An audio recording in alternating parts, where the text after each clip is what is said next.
What's up, guys? Welcome back to another episode where we chat about scary things in the horror film world. This is Scary Chat. In today's episode, we take an in-depth look at how trans women in horror are presented as abject beings. Because they transgress social boundaries, trans women, much like intersex bodies, black bodies, and disabled bodies, are belittled. Firstly, I want to start off the podcast by discussing what it means to be transgender. According to author Sam Miller, it is a relatively recent development. So the labels transsexual and transvestite were used instead for much of the 20th century, with transsexual referring to those who had undergone the surgery and transvestites referring to those who seemed female but had male genitalia. So, in today's day and age, transgender or trans is used for or by individuals whose gender identity or identification is not the sex of male or female that they were assigned at birth. Whereas people who are cisgender have gender identities that match the sex assigned at birth. So, since the turn of the 19th century, LGBTQ and trans people have been peering through the cracks and windows of popular films seeking glimpses of themselves. We all know there is a gap in the entertainment industry, but back then it was even more so. So, films like The Massacre in 1914, where Charlie Chaplin dressed as a beautiful woman, or Boys Don't Cry in 1999, where Tina Brandon's real-life struggles to become Brandon Tina are only a tiny portion of the total number of films that depict the transgender experience. That's crazy.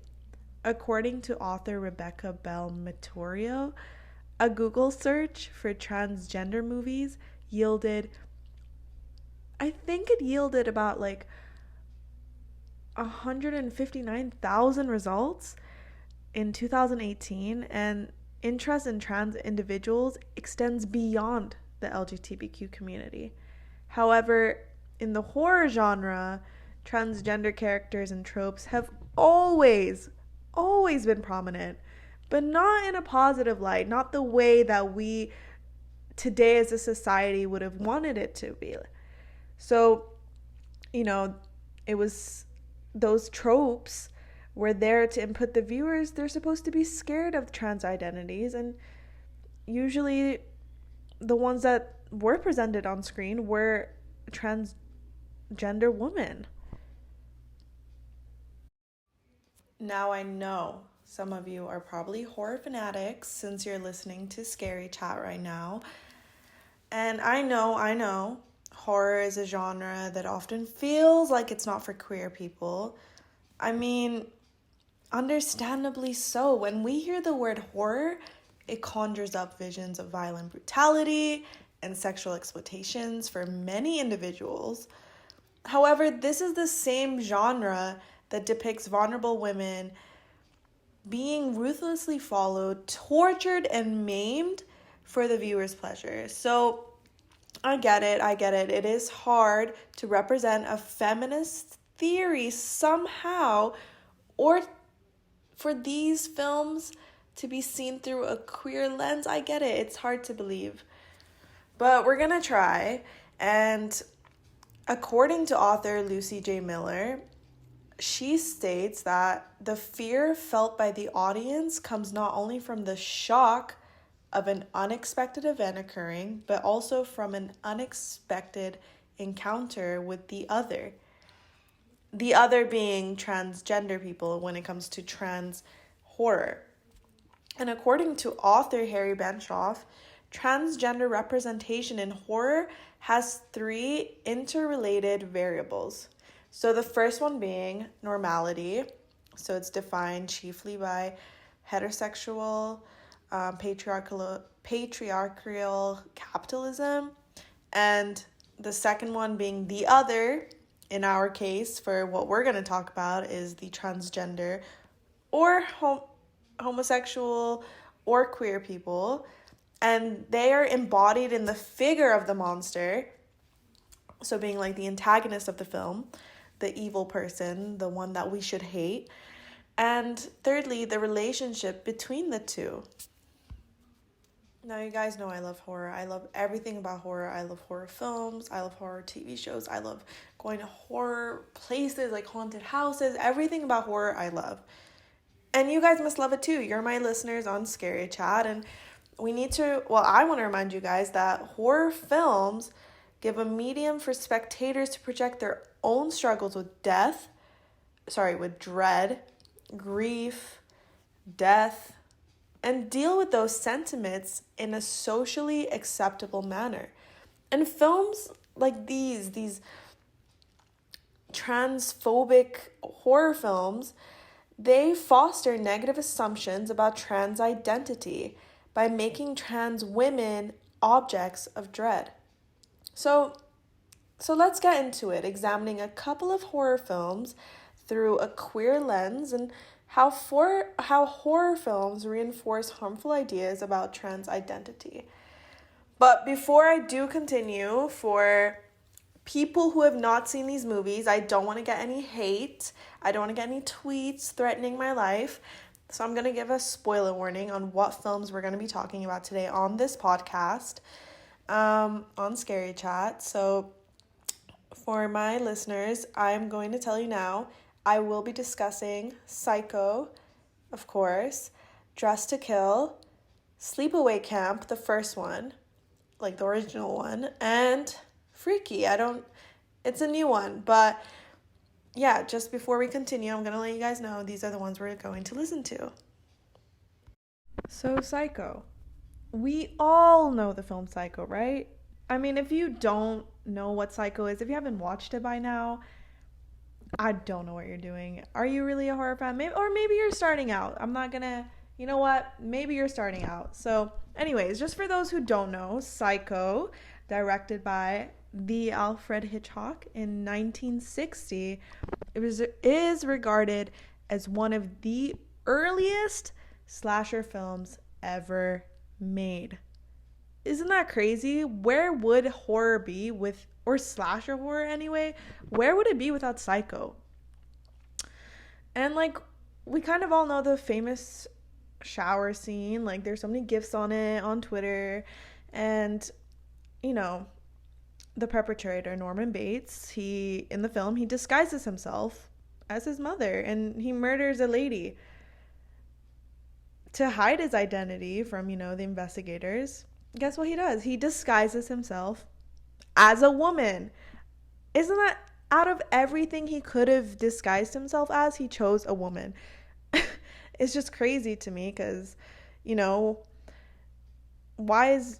anyway. So Psycho uses Bates' cross-dressing to indicate violent tendencies. And, he's not recognized as a trans character.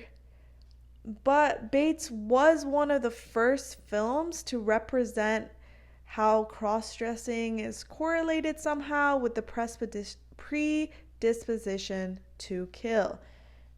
Although I will say he is less associated with what is thought of today as trans identity. So from what we know right now, from the definitions I gave at the start of the podcast, you would not really think he was transgender. He's not a transgender character. He's not a transgender person. But anyways, according to author Sam Miller, Norman, he kind of suffers from a split personality, which we see in the end, the expository dialogue at the end of the film. And that's not a good trope to associate someone who's cross-dressing, because that just means if you're cross-dressing, if you're homosexual, if you're trying to figure out your identity, it means that you have a split personality, which is not true. It is just not true. Now, in the movie Dressed to Kill, which is directed by Brian De Palma in 1980, is basically a film about transgender identity being equated with mental illness. So it kind of bounces off from Psycho that we just talked about, where at the end, you know, according to Miller, he has a split personality. Now we're going into this movie, Dressed to Kill, and it's really like highlighting how if you're a transgender, you have mental illness. So like that sentence alone, identity, so transgender identity is equated with mental illness. That sentence alone should be enough to make your jaws drop, because that's just wrong. So anyways, the transgender character in the film is Bobby. He's the killer. He is a transgender lady. They're never transgender men, are they? But it's a transgender lady who suffers from bipolar disease. When she's deranged or portrayed to be so, she dresses up as a lady and murders other women. She takes on a more manly demeanor when she's depressed, and she's non-violent. So when she's a man, she's not violent. She's just sad. But when she, enters her feminine energy, she's murderous. Now, these are the harmful stereotypes that these films show, and they just show women to be emotional. They just show when women are emotional, they're viewed as crazy. That's just not true. So, if you've watched the film, the therapist in the film disputes Bobby's gender confirmation surgery and feels as if her trans identity is the product of her bipolar disease, which has been brought up several times during her murder trial. So instead of saying, oh, you're a terrible person just because you are a terrible person for murdering several women, the court in the film, the therapist in the film were like, yeah, it's because you're bipolar, and that's the reason you identify as a woman. So Bobby's trans identity is dismissed entirely due to her bipolar disease, Until recently, the Diagnostic and the Statistical Manual, which psychologists use to diagnose mental illnesses, categorized transgender identity as a mental disease. So it's still out there. It still hasn't changed. This is kind of taking real life situations and putting them in a film. So to take the way a person chooses to love and call it a mental disease is one of the most disrespectful things society has done, in my opinion. Hands down. Now imagine there's a serial killer on the loose at a children's summer camp, and that killer is actually one of the camp children themselves. Well, ladies and gentlemen, you do not have to imagine this. This is actually a shocking plot twist in Sleepaway Camp, directed by Robert Hiltzik in 1983. This is just 3 years after Dressed to Kill, just to point that out. So the serial killer's parents are abusing her. They force her to dress like a girl. This girl that's getting forced to dress like a girl is called Angela. So therefore, the climactic scene where Angela reveals to have male genitalia is meant to explain and justify the act of murders that took place. What's so harmful about the depiction of transness in this film was basically the lack of separation when it came to being trans and child abuse. So, you can imagine what people thought when they watched this movie. They would just think, like, if you abuse your child, they're going to be messed up. So this allows for the impression that trans people are only trans because they've been abused. It was almost kind of like, I feel like it's almost like a advertisement of some sort, like a PSA to parents, like, don't abuse your kids because they're going to be transgender, which is not the case. So, Sleepaway Camp reinforces that Angela's murders were blamed because of her identity. And what's even worse is like there's two more films, there's like two more sequels to this movie that promotes the same harmful ideology, which is super transphobic. And it's just crazy how different times were back then, right? I must point out one of the essential things about all the films I've mentioned so far. So I've mentioned Psycho, I've mentioned Dress to Kill, and obviously Sleepaway Camp. And all of these films were written and directed by cisgender people. So, as Miller points out, identification can be read in a film text through the implied author and audience. Since most transgender films are created by cisgender authors for a cisgender audience, the point of identification is cisgender. This point is crucial in understanding why many trans horror and the tropes are problematic. Because I can't imagine someone who's actually part of the LGBTQ community writing these movies, depicting themselves, portraying themselves in such horrible ways, in a negative way, in a monstrous way, or like always wanting to be the monster. I just could not imagine that. Of course it comes from transphobia. Of course it's written by cisgender people.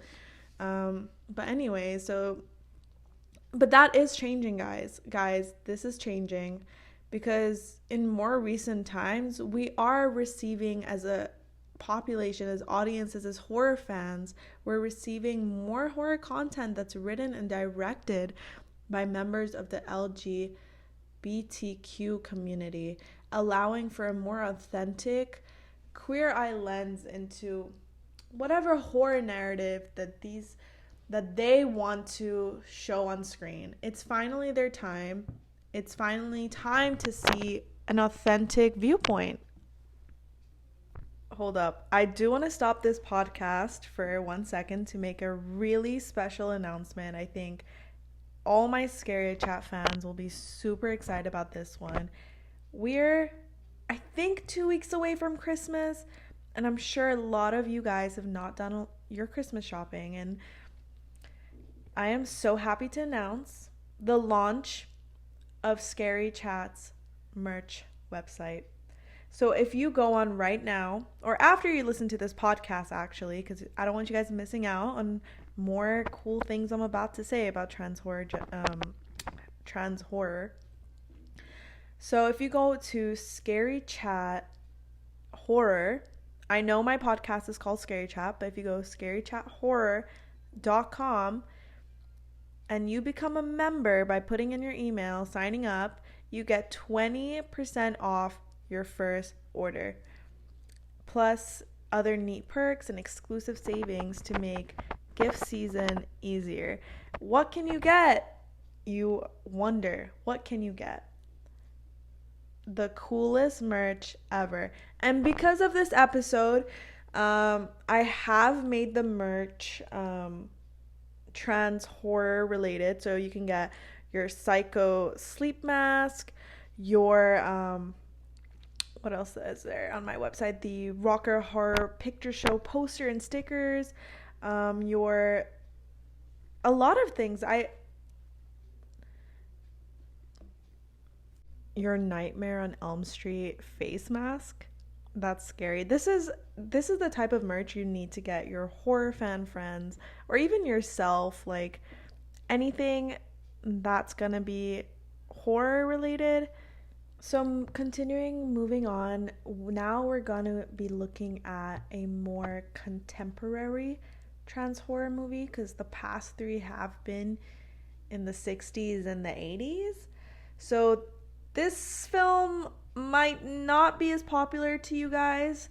I don't think a lot of you have watched it. If you have, that's awesome. I've watched it. Came out last year in 2020 actually, so it's really, really recent. So still, I do recommend checking it out. So this 2020 film is called Freaky. by Christopher Landon. He's a gay writer and director who addresses trans issues in this film. So Freaky raised awareness about various gender identities. Landon, he emphasizes that the characters, their appearance, sorry guys, does not determine a person's gender identification, which is a reoccurring motif throughout the film. So even when they are in physical forms that don't fit their gender identity, and this film is kind of like Freaky Friday, by the way, if you're kind of confused as to what I'm talking about. So when they are in their when they are in their physical forms that don't fit their gender identity, the characters are always referred to by their proper pronouns, which is something new, something significant that as a society we're progressing to do. We're actually respecting each other enough to identify each other with the pronouns that we're comfortable with. This is not something that would have happened. This is not something we would see in Sleepaway Camp or Psycho or whatever else movie back in those days. So this is incredible. This is a really good horror movie to watch. It's kind of horror comedy, but so yeah, what strikes me as impressive is that it defies the idea that body swap narratives, like Freaky Friday and stuff like that. It contains a character who presents as male exchanging with another character who presents as male, or a character who shows as female swapping with another character who represents or presents as female. Although as films progress, we have writers and directors from the LGBTQ community come and write their stories, their perspectives, or even have cisgender writers and directors make horror films, trans horror films that are as progressive as Freaky and some other stuff. It's happening, guys. It's we're not getting the same trans horror films that we've been getting from like back in those days. They are getting more progressive, but still, like the ones that are out there, those horror films, the portrayal of trans women, it has real world ramifications. It did affect a lot of people, a lot of the communities, a lot of everybody. They've been affected, and it causes people to consider trans women as less than human, since in their minds they are horrible creatures made entirely of a vial of being monstrous. Like when I was doing my research and reading the author, what was his name? Hold on, let me just check. By author Benshoff, like minorities, transgender people are minorities. They are the other. They are the interrelated variables where they are put to be the monster.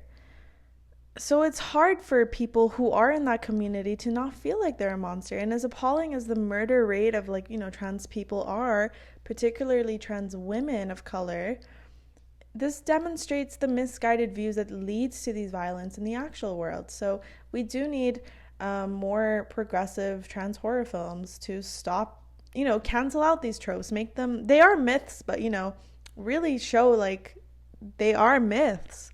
And I myself, and I hope my viewers at Scary Chat, we see more horror films that embrace transgender people, because I do, and I'm sure a lot of other people do. So anyways, guys, thank you so much again for tuning in to Scary Chat. I hope this episode has shed light on transgender issues in the horror genre, and possibly tonight you will kick back, you will go and search for some contemporary horror films that try to diminish these transgender hopes in horror. Anyways, I'm your host, Saba Delati. I'm so grateful that I can be doing more Scary Chat episodes, and I'll see you guys next week.